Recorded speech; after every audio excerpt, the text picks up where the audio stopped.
While mainstream games are heteronormative, non-mainstream games do not have to be. Since 2013, Western cities have hosted numerous queer video game exhibitions, including the Queerness and Game Conference, GamerX, the Melbourne Queer Games Festival, Gaming Live, and the Seattle Queer Games Showcase. Among these, Rainbow Arcade and Pride at Play are notable for their extensive catalogs, which feature interviews with the game creators.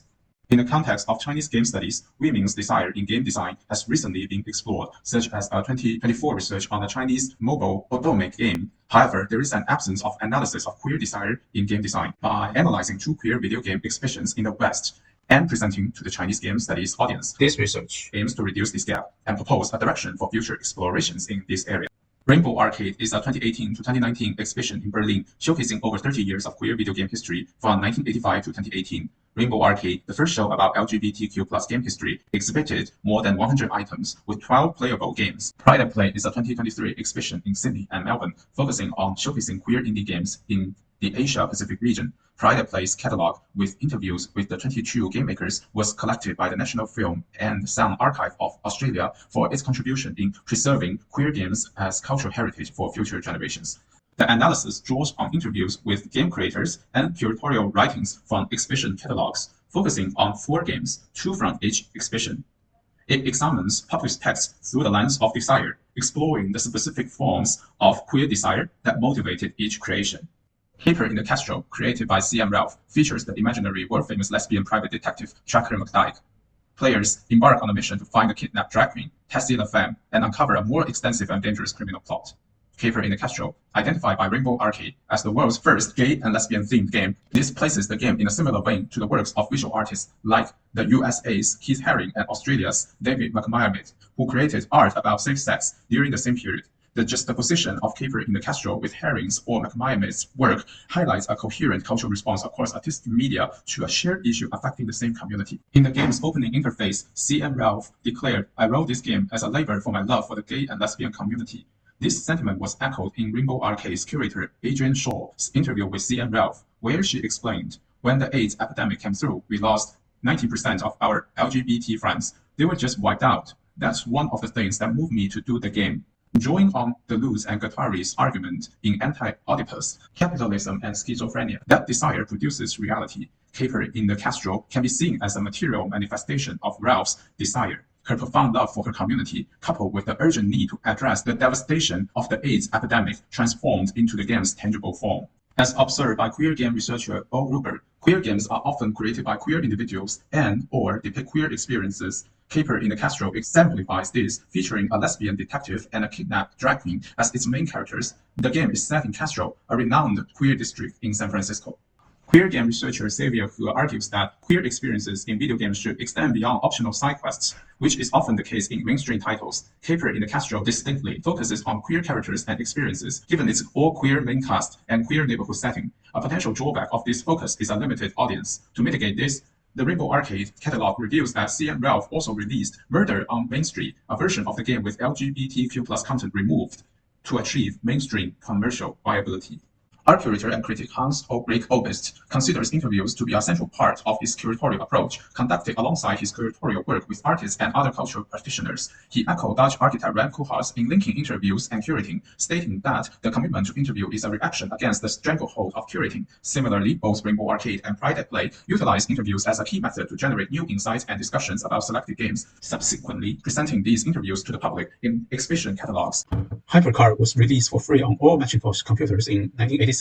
2 years later, the world's first gay and lesbian video game, Caper in the Castro, was created with Hypercard as the game engine. Hypercard significantly influenced Caper in the Castro's visual aesthetics, resulting in similarities to other interactive experiences created with the platform. These included the characteristic black and white color scheme, the use of dithering patterns of black and white dots for gray tones, and the distinctive style of UI elements. Game designer Ryan Best created gameplay as a form of resistance, stating, "I put every type of person that had bullied me into the game as a monster you had to destroy." He elaborated that by featuring horrible homophobic creatures in the game's dungeon, he was directly challenging the homophobic elements prevalent in culture. This demonstrates that the game's underlying motivation is both deeply personal and politically charged. By portraying every type of person that had bullied me as a monster, Best engages in a battle of truth in the Foucauldian sense. Ryan Best described Gameblade as a therapeutic outlet, stating in a very real way, Gameblade became my therapy. When the game was finished and released, it was as if all of my baggage was gone. This resonates with the Freudian concept of sublimation, where instinctual drives are channeled into creative expression, leading to ego enrichment and adaptation to reality without resorting to repression. By externalizing his anger towards his oppressors as in-game monsters for his characters to vanquish, the game creator found a path to healing. The curator observed that the game garnered significant media attention, including an interview with American media personality Howard Stern. Rainbow Arcade curator Agent Zhou inquired of Ryan Bass about a homophobic pamphlet that labeled his game as an example of the gay agenda and whether he recalled any negative feedback. Bass responded that he did not recall any negative feedback and in an ironic kind of way found it wonderful that his game had managed to advance the gay agenda and reach the other side.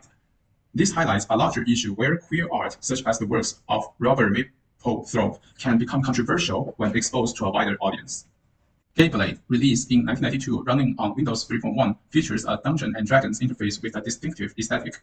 The game's interface is characterized by bright, cute, colorful icons and a dominant high-contrast palette of deep pink and cyan, which together create a campy and pop culture vibe for the game. Elements of the game's interface, such as button and dialogue pop-up styles, reflect the underlying Windows 3.1 system. Inspired by a viral online video depicting two British men in a daring, amusing act, one hitting the other with a chair preceded by a kiss, Robert Young developed the short video game Hard Lads. This game simulates the video, offering players options like smoking, being hit with a chair, smashing a beer bottle, or kissing the hitter. In her 1985 work, Between Man, English Literature and Male Homosocial Desire, Eve Kofsky-Sedgwick examines homosocial desire and the frequently indistinct boundary between homosocial and homosexual desire. The game Hard Lads is particularly intriguing to gay men who might wonder why straight men pursue companionship without full physical intimacy, such as kissing. Hard Lads takes this enigmatic line between homosocial and homosexual desire and transforms it into a concrete, playable experience.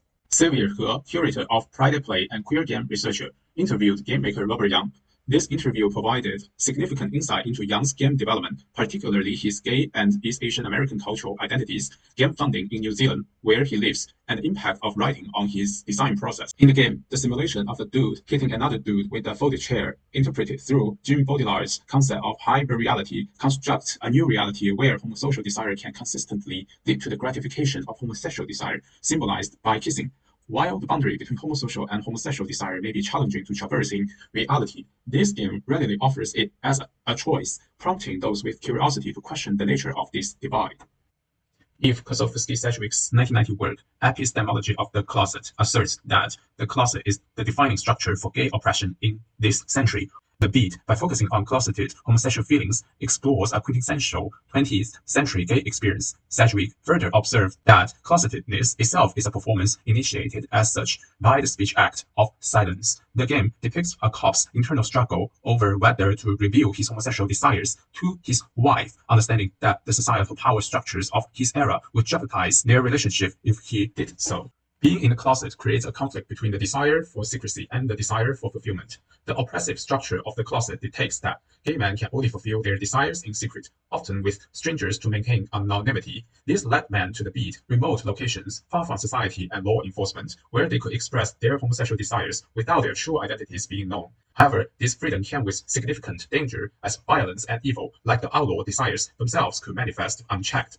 The hero's profession as a police officer adds an intriguing layer to this dynamic. While his role demands that he uphold societal norms and investigate crimes, he is also compelled to fulfill his own deviant desires, creating a stark contrast with his professional duties. Xavier He, curator for Pride Play, was captivated by the Beat's visceral feel of lived experiences and discussed this with the game's creator Luke Miller. Miller revealed that this realism is rooted in two real-world horror events. He recounted, in Sydney in the 80s and 90s, there were cliff-top murders at a gay beat, a place where gay men met and hooked up. Gay guys would be chased off or thrown off the cliffs in some cases. A lot of those cases are unsolved. Miller also shared another disturbing account from the 70s in Adelaide. A gay man was thrown in a river and the people tormenting him wouldn't let him out and he drowned. It's a little bit murky who those people were. The game's developer Luke Miller deliberately used real-world photogrammetry scans for the environments, aiming for realistic aesthetics. This approach drew inspiration from Doma 95, a Danish avant-garde filmmaking movement of the mid-90s. As Luke Miller explains, Doma 95 advocates for using only what is naturally present at a location, without providing props or sets that don't logically exist within that setting. thereby rejecting the artificiality of traditional filmmaking. Applying this philosophy to game world building via photogrammetry results in imperfect 3D captures of real-world scenes, a stark contrast to the perfectly 3D modeled environments found in games like The Sims. The aesthetic appeal of the game is enhanced by its use of real-world elements and photogrammetry. While some friends of the game maker considered the whole-field warped models produced by photogrammetry to be ugly, the game maker viewed these imperfections as beautiful. This perspective aligns with the idea that failure has become a prominent aesthetic in many of the arts in the late 20th century. As American novelist Colson Whitehead eloquently stated, it is failure that guides evolution. Perfection offers no incentive for improvement. The whole field warped aesthetics of photogrammetry can be likened to the popular glitchy image aesthetic.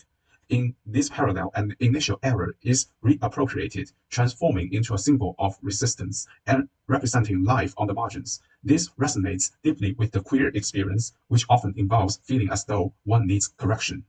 Photogrammetry, in its imperfect and fragmented reconstruction of reality, offers a sense of freedom. This resonates with the fulfillment of gay desire in the past. Hindered by heteronormative norms, perfect same-sex relationships were rare. However, desire was still satisfied in secret and through fragmented encounters, mirroring the fragmented nature of photogrammetry and gay experiences in the 20th century, as reflected in the game The Beat. This research examines queer games and exhibitions in art venues of the West by presenting this work within a Chinese game studies context. It aims to address the current knowledge gap in the study of queer game exhibitions within the Sinosphere. Future research could investigate queer games and exhibitions, particularly within the Sinosphere. The queer games analyzed demonstrate that queer desire in video games is more intricate than simply non-normative sexual desire. This desire can serve as a driving force for game creation, stemming from a love for the community or the need to transform experienced injustice into creative expression. When queer desire is integrated into the game's content, it can explore the enigmatic line between homosocial and homosexual desire, and the realization of homosexual desire within restricted power structures that hinder its articulation and fulfillment. The unique aesthetics of these games are shaped by both the game maker's art philosophy and the underlying technology, including HyperCard, Windows 3.1, 3D simulation, and photogrammetry. Interviews conducted by queer video game creators with game makers reveal crucial insights that would otherwise remain unknown. As indicated by the 4 games examined earlier, these insights include the game's historical significance, the game's public reception, the integral role of writing in the game-making process, and its aesthetic influences. American philosopher George Dickey's institutional theory of art, stating that a work of art in the classificatory sense is an artifact upon which some person or persons acting on behalf of the artwork has conferred the status of candidate for appreciation, illuminates the cultural value of exhibitions like Rainbow Arcade and Pride at Play. Curators of these queer video game exhibitions establish unique opportunities and spaces, allowing the public to engage with queer culture through contextualized queer video games. In doing so, these curators not only emphasize the individual worth of queer games, but also articulate their collective importance to the public.